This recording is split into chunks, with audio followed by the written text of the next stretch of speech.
A stroke occurs when the supply of blood to part of the brain is interrupted, either when a blood vessel is blocked or when it bursts and bleeds into and around brain tissue. While stroke is commonly presumed to be a neurological emergency affecting adults, children are also susceptible. And just as in adults, immediate recognition of stroke can dramatically impact survival and optimize outcomes for children. Dr. Brad Schlaggar, President and CEO of Kennedy Krieger Institute, join me and my guests, Drs. Ryan Felling, Laura Malone, and Richard Boada, as we discuss stroke in childhood.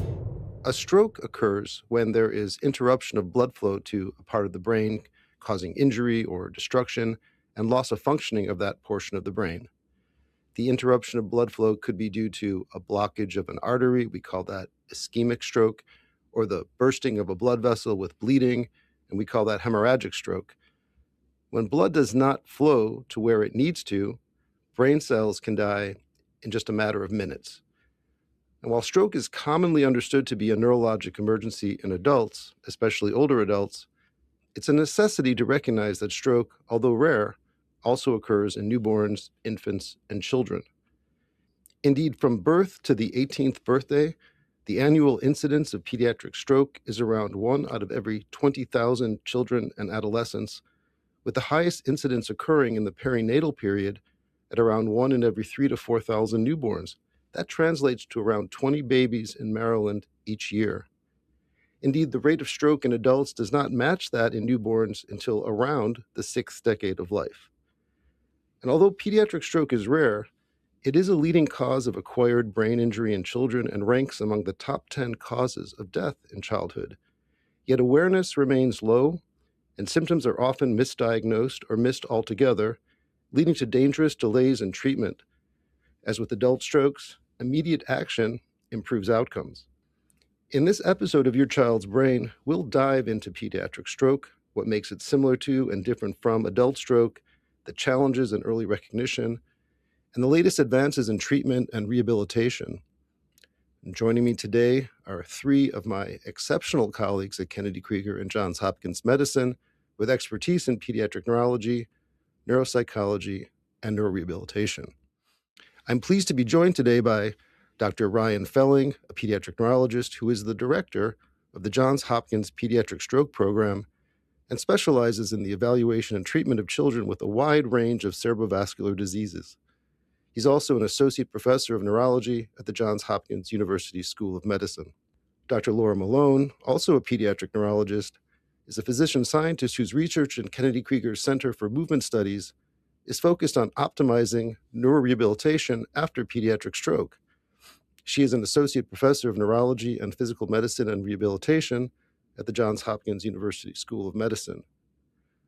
Listeners to this podcast also know Dr. Malone as the director of the Pediatric Post-COVID Rehabilitation Clinic at Kennedy Krieger. Dr. Richard Boada is a licensed clinical neuropsychologist in the Center for Neuropsychological and Psychological Assessment at Kennedy Krieger. He's also an associate professor of psychiatry and behavioral sciences at the Johns Hopkins University School of Medicine. So welcome, Ryan, Laura, and Rich. Laura, let's start with you.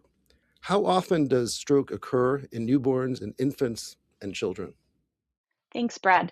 That's a great question. And as you mentioned, it seems like it is relatively rare in older children. However, it definitely does occur. The highest risk factor is around the time of birth, and that rate is around 1 in 3,000 to 4,000 live births here in the United States. Older children outside of that perinatal period, right around the time of birth, the rate of stroke is anywhere between 2 to 12 per 100,000 children every year in the United States.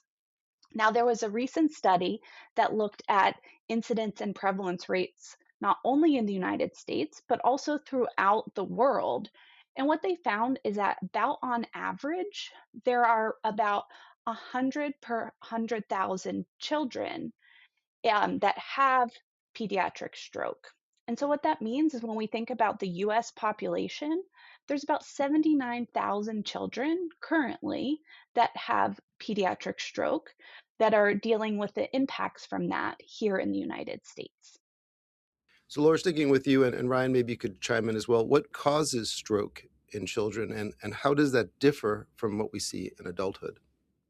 The first point I think that's important to talk about is that the common risk factors that we think about in adults, things like high blood pressure, high cholesterol, risk factors of smoking or diabetes, those tend not to really be the risk factors in sort of what causes stroke in children.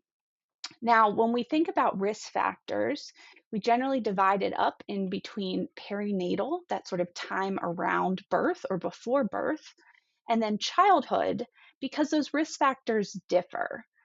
And so, really, one of the major risk factors that causes stroke in very young infants actually has to do with just normal pregnancy changes and the physiology that occurs between the infant and the mother right around the time of birth. And so, we find that that's a particularly risky time.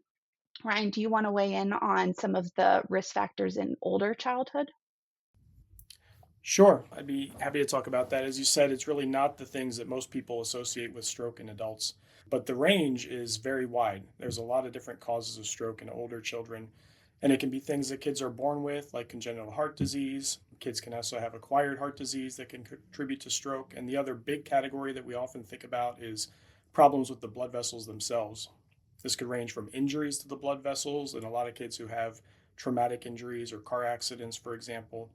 And we also know a lot from research that's been done worldwide that infections play a really important risk in stroke in children, both because of their effects on the heart as well as the brain and the vasculature. So, Ryan, what are the most common signs and symptoms of stroke in children? And again, how does that differ from what we see in adults? I think that's one of the fascinating things. I think a lot of people think that stroke appears differently in children, and it really doesn't. A lot of the symptoms of stroke in children are going to be the same as you would see in adults, depending on what part of the brain is affected. So people have seen the billboards around with, the FAST or the B fast, looking at face drooping, arm weakness, speech changes. Those are all things that you can see in pediatric stroke too. I think one of the difficulties is it's not always as easy to catch in children because they don't always cooperate like we would expect normal adults to when we're trying to examine them. But if you look carefully, a lot of the symptoms are going to be the same. The one big difference that I would want to point out and is often a barrier to diagnosis would be seizures, which are very common at the outset of stroke in infants especially, but children also, which is very unusual compared to adults. So, Ryan, I think you gave us a bit of an answer to this, but talk more about why stroke is so frequently missed or misdiagnosed in children. Yeah, I think this is a really important point and really one that I've dealt a lot with in my career when I started the pediatric stroke program. And it's really one of the reasons that I did start it. We used to have significant delays in diagnosis. And I think part of the reason is really its awareness. I think a lot of people just aren't aware that stroke can happen in children. It's funny, I still remember one story when I was in training and we had a pediatric stroke come to the hospital. And the EMT came in with him, and I happened to be standing there, and he said, "I know children don't have strokes, but this really looks like a stroke to me, so we wanted to make sure we got him here." Sure enough, the child did have a stroke. So I think people aren't really aware, but that's been work of a lot of people, including patients of our own, have tried to raise awareness about pediatric stroke in the community among EMS providers so that people can recognize it more rapidly. And we've really shown that putting these systems into place can really help with rapidly diagnosing stroke in children, or at least improving the times to diagnosis. Yeah, so it's part of pediatric education now, but it's also you mentioned EMTs and many patients. The hospital that they're closest to is going to be a community hospital, so that there may not even be a pediatrician on staff, especially in that emergency department. So increasing broad awareness that pediatric stroke happens is key, and we'll get to the importance of that early recognition and intervention. And so, Laura, can you explain some of the distinctions? You started down this path a bit, but let's talk more about perinatal stroke and childhood stroke, the distinctions and how the causes, how they present, and what it means clinically for those impacted. Yeah. So, perinatal stroke is defined as a stroke in a child that occurs sometime before birth, all the way through the first 30 days of life. Whereas childhood stroke is a stroke that occurs from 1 month of life all the way up to 18 years of life. And part of the reason why there's a distinction between that is because the prevalence rates, the risk factors are different between those populations. And also, we think that, there's a lot of important changes that are happening in the brain throughout childhood, but really in that first sort of month of life, especially. And so outcomes might vary and be different between these two populations. Now, in perinatal stroke, most of the time it'll occur sort of right around the time of birth. And actually, whereas Ryan was talking about in childhood, you'll see a lot of the same symptoms where there's weakness of one side of the face or the arm. Children might have headaches or they might have seizures associated with that. But in perinatal stroke, most of the time when the the it occurs, actually the deficits or the difficulties in movement or language appear over time. And so at the time of birth, the child is moving and acting pretty normally for those first 6 months of life. But then you might start to notice some weakness in one side of the body compared to the other, sort of a preference. Sometimes we see an early handedness, and those could be signs that actually there may have been a stroke that occurred earlier, that it may not just have come to clinical awareness. And so we see that sometimes, and part of that investigation is to actually do imaging of the brain to make sure that a stroke has occurred or hasn't occurred in patients like that. Laura brought up a great point of the perinatal strokes being different in that regard. And, I think just going back to the timely diagnosis, right? When you see an adult who looks like a stroke, most likely it's a stroke. I think the rarity in children is part of the problem too, where mimics like seizures or migraines are far more common than stroke. But I think one of our messages that we always try to push out there is that most of those other things are less emergent and that we should be thinking about stroke when it looks like a stroke up front. So, Ryan, sticking with you, are there sex or genetic or demographic factors that make it more likely for an individual child to have a stroke? That's a great question and one that a lot of people are interested in right now. Although, to be honest, it's not well sorted out. I think you mentioned earlier, there is a slight predominance in boys, for example.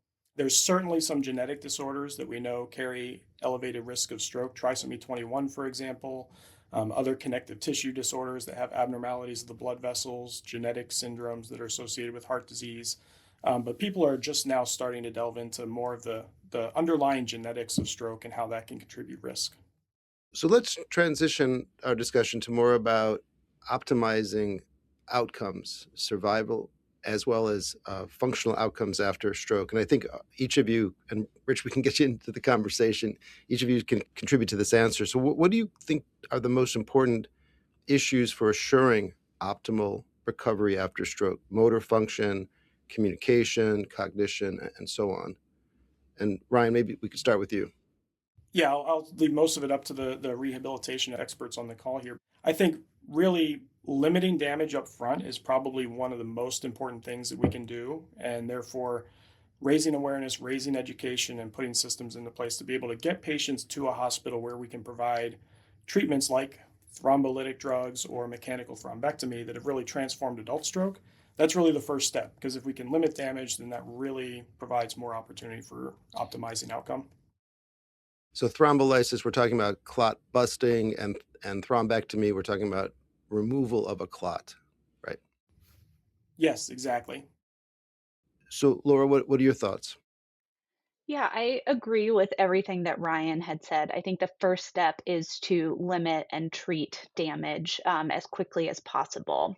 But unfortunately, for some individuals, that may not be an option, or they may not come to awareness early enough to receive those types of therapies. And so, in that case, not only does sort of optimizing recovery need to focus on early interventions to prevent secondary damage, so making sure that with injury that we're not causing other harm in that acute period of time after the stroke, but also making sure that we're starting early interventions, rehabilitation based interventions for children.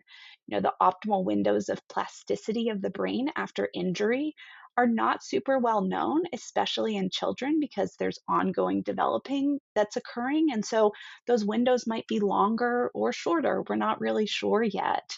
And so making sure that you can get patients hooked into therapies to help improve their outcomes and also prevent if they have ongoing risk for stroke, making sure that you're keeping an eye on that, preventing sort of secondary stroke in individuals where that's a risk factor. But Rich can probably also talk more about this from the neurocognitive perspective as well. Yes, I'm happy to. And thank you, Brad, for including me in this discussion today. I do want to mention one or two things first off, and that is that the outcome in stroke is quite variable. And there are a number of factors that influence that. So, interestingly, the age at the time of stroke is actually one of the predictors of long term outcome. And it's not necessarily a linear relationship. So, children seem to be most at risk when they have very early strokes or strokes that are occurring a little bit later in childhood. There seems to be kind of a window, and depending on the study, this will vary, but between 1 year of age and 5 years of age, where the outcomes seem to be a little better in terms of kind of long term sequelae of the stroke. People are still trying to understand why that is, but it is something that has been found across studies. The other things that really impinge on outcome is the size and location of the stroke. So a stroke can be very focal, or it can be a very large area of brain that is affected. It can be cortical on the surface of the brain, or it can be in deeper structures of the brain. And depending on how much territory is affected, whether it's cortical or subcortical, the outcome is going to potentially vary. And Ryan, I think, and Laura also both mentioned seizures. So if a child, often they present with seizures at the time of stroke, but if they continue to have seizures, then that usually potentially means that there could be some worse outcome or more difficult recovery. So one of the key components of treatment is obviously trying to treat the seizures if they are there. So all those factors are at play, but then the things that we really want to optimize is early identification and early intervention. Laura mentioned this. I totally agree with that. There is a critical window during which children are going to benefit most from interventions, whether it be physical and occupational therapy, speech therapy, and other behavioral treatments and educational supports. And we want to lay the foundation and improve the foundation upon which these children are going to build early on. And we have the best success when that happens. The other piece that I think is critical is monitoring these kids over time. Many times kids are seen, at the time of stroke, maybe over the next 6 or 12 months. But really, it's what's necessary is to follow these kids over the course of their childhood. Some kids may need more monitoring than others, but many children grow into some of their deficits as the demands increase in school and at home and in society. So long-term longitudinal follow-up is also a key component so that we can modify the interventions as needed. Ryan? Yeah, I just want to add to what Rich said. I think that longitudinal follow-up is really important and a huge focus between Kennedy Krieger and Johns Hopkins, making sure that we're following patients throughout their childhood, but as well as emerging, growing into their deficits, like Rich said, life comes at children pretty quickly, and deficits that were not a problem before may become deficits depending on what challenges they're facing as they get older. For example, mental health, I think, is a big one that we see more and more as kids get older because their deficits now become much more of a challenge to them than they were previously when they were smaller children.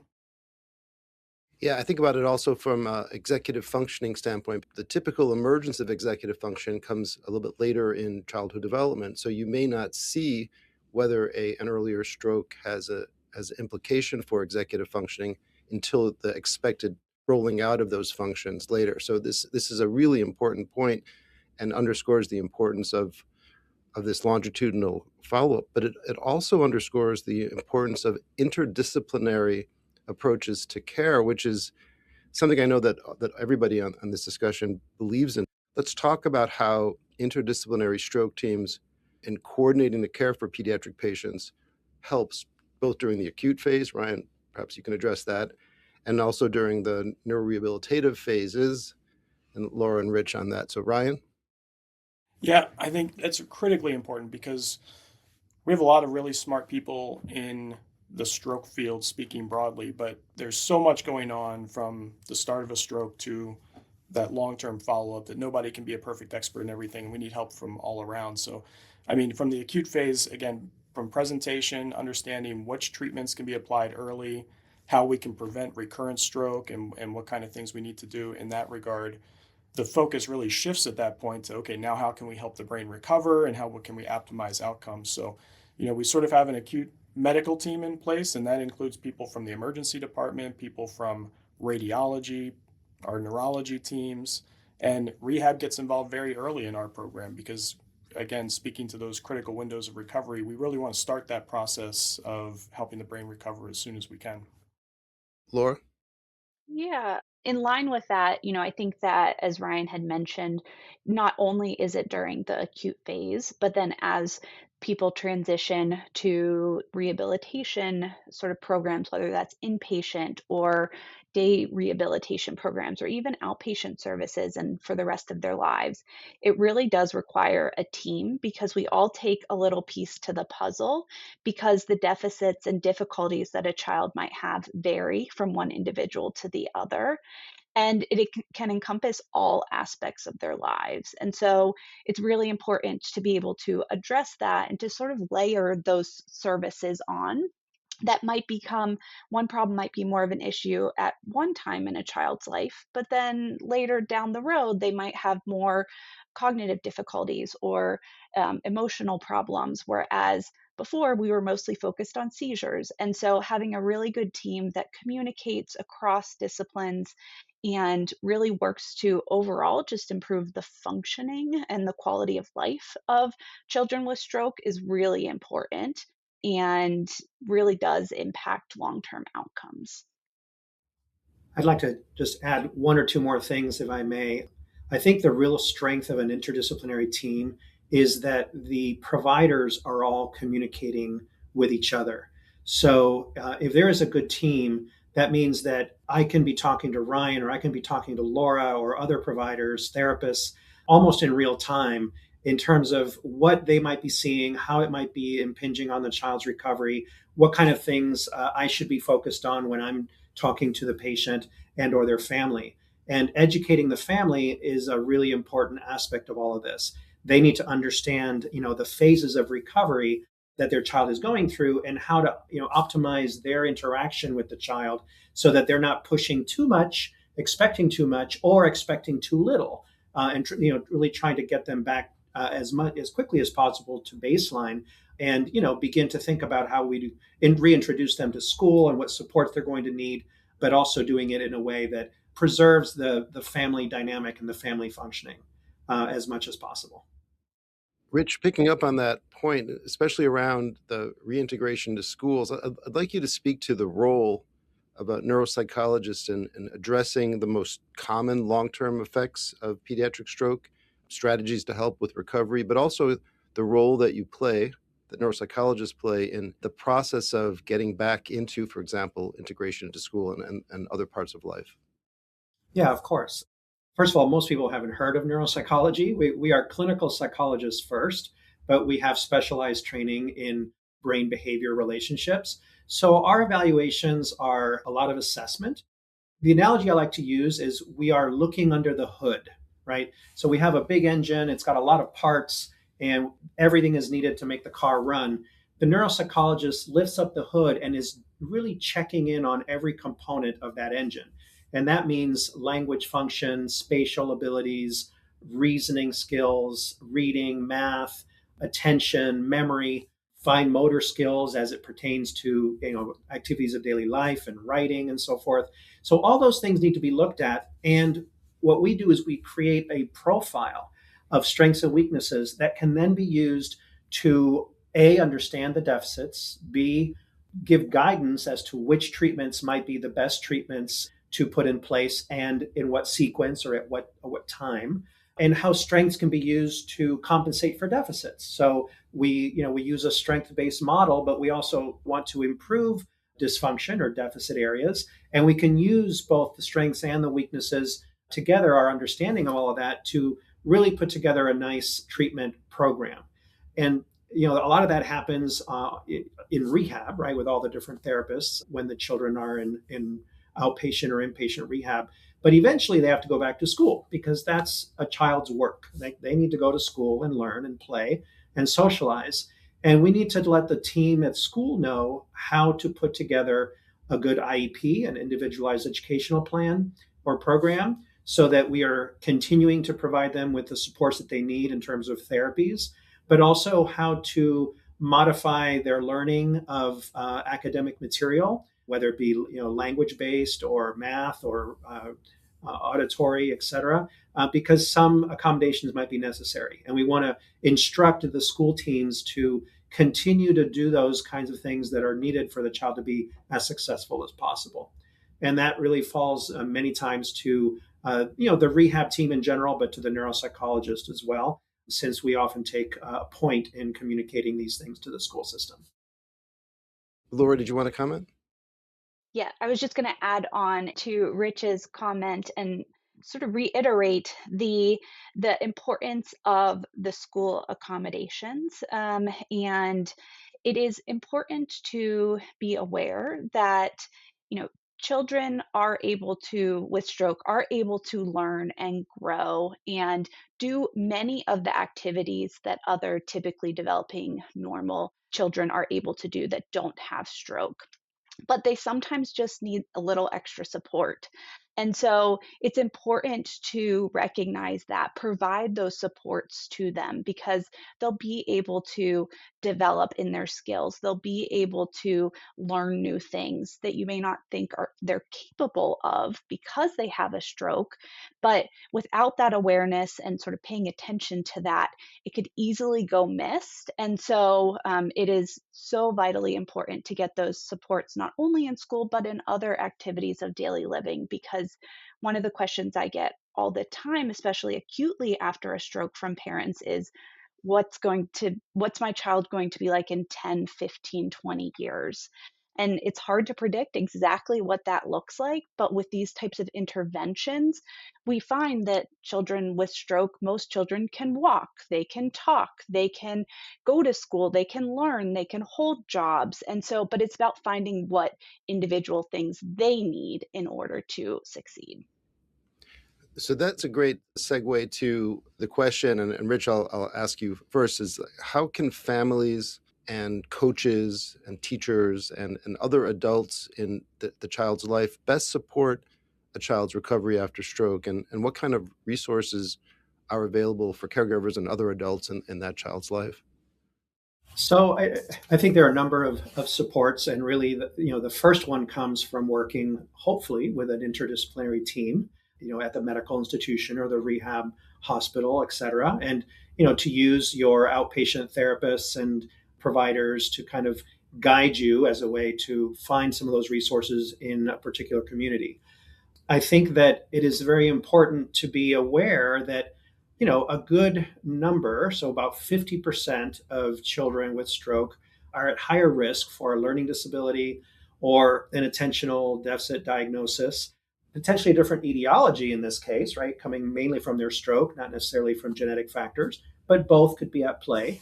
So whenever these symptoms come up and they become more problematic, it is important for them to speak with their neurologist or their pediatrician and get the appropriate referral for a neuropsychological or psychological evaluation to deal with some of these learning difficulties, attention issues.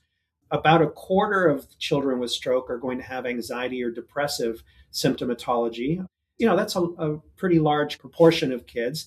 And we don't want to miss that because that can definitely affect how a child functions, especially as they kind of understand the differences that they have relative to their peers. This happens a lot in middle school and high school. These children are trying to become more independent and to think about their future. And if they're looking inward and really making comparisons to the things that they struggle with, many times some depressive symptoms can come to bear. So we want to make sure that we treat those things as much as possible and that we seek out the appropriate professionals. Overall, there are a number of stroke organizations nationally that provide support, including the International Alliance for Pediatric Stroke, as well as the International Pediatric Stroke Organization. And those are national organizations that have components for parents and community resources, et cetera. There are also advocacy groups. For example, here at Kennedy Krieger Institute, we have a great department called Project Heal, and they provide parents with some support for advocating for their children in the school districts and in the community at large. So there are resources that can definitely be helpful for families, siblings, and the patients themselves. And we can link those resources to the page associated with this episode of the podcast, those and others that you all identify. So for this last question, I'd like each of you to identify perhaps your single most favorite research direction that excites you, that's on the horizon for improving outcomes for children with stroke. And Rich, maybe start with you. Oh, I don't know if I can keep it to one, Brad, but I will try. So this is very early going in this area, but I think neurostimulation might be a very promising line of research at some point, maybe more so for certain skills than others. But I know that there's new technology out there that might allow us to bring together appropriate brain stimulation together with other kind of regular therapeutic activities to try to maximize a child's function and improvement. So I think that in the next 10 years, I think we're going to be seeing a lot more of that potentially. Ryan? Yeah, so I could go many, many different ways with this, but I think if I had to pick my favorite or my most hopeful, my interest is really in that acute recovery period and how can we really maximize repair of the brain in the short term. And unfortunately, right now, my answer is we don't have a lot to offer aside from retraining through physical therapy and occupational therapy. But there's a lot of ongoing work to look at, like Richard mentioned, the non-invasive stimulation aspects, and are there medications that can be helpful in this regard? A lot of this we're going to be deriving from adult studies, but how can we apply it and how can we find new strategies for children as well, I think is really important. And Laura? I think that this is a really exciting time for pediatric stroke research. There is a lot of heterogeneity in the population with regards to what causes stroke, what outcomes look like, how development affects that. And so, if I had to choose one area, I would say thinking about precision medicine approaches to treatments and therapies, trying to get the right treatment at the right time for the right child, because there are all these different causes to it and timing of injury, and really trying to identify and matching what those individual risk factors are, how those affect prognosis, and then how we can change prognosis with some of these therapies, I think is really exciting and where the field is really moving towards. And I think that we'll have a lot of growth in that area in the coming decade. Ryan? Yeah, if I could just add one other thing. I mean, these are our pie in the sky hopes, and I think we're definitely going to get there. I think there's a lot of low hanging fruit too that we would love to understand more. A lot has been focused on relatively shorter term outcomes, but for example, what do kids look like when they get to adulthood? Very little work has been done there, and I know some of my patients that are just doing phenomenal things as adults and as college students or whatever the case may be. And I think, even sort of getting that information out there would bring a lot of hope and excitement to the field as well. Well, I think that's a great place to end. And thank you to our guests, Drs. Richard Boada, Brian Felling, and Laura Malone. And we hope that you, our listeners, have found this discussion interesting and informative. Please check out our entire library of topics on your child's brain at wypr.org, kennedykrieger.org/YCB, or wherever you get your podcasts. You've been listening to Your Child's Brain. Your Child's Brain is produced by Kennedy Krieger Institute with assistance from WYPR and producer Mark Gunnery. Please join us next time as we examine the mysteries of your child's brain.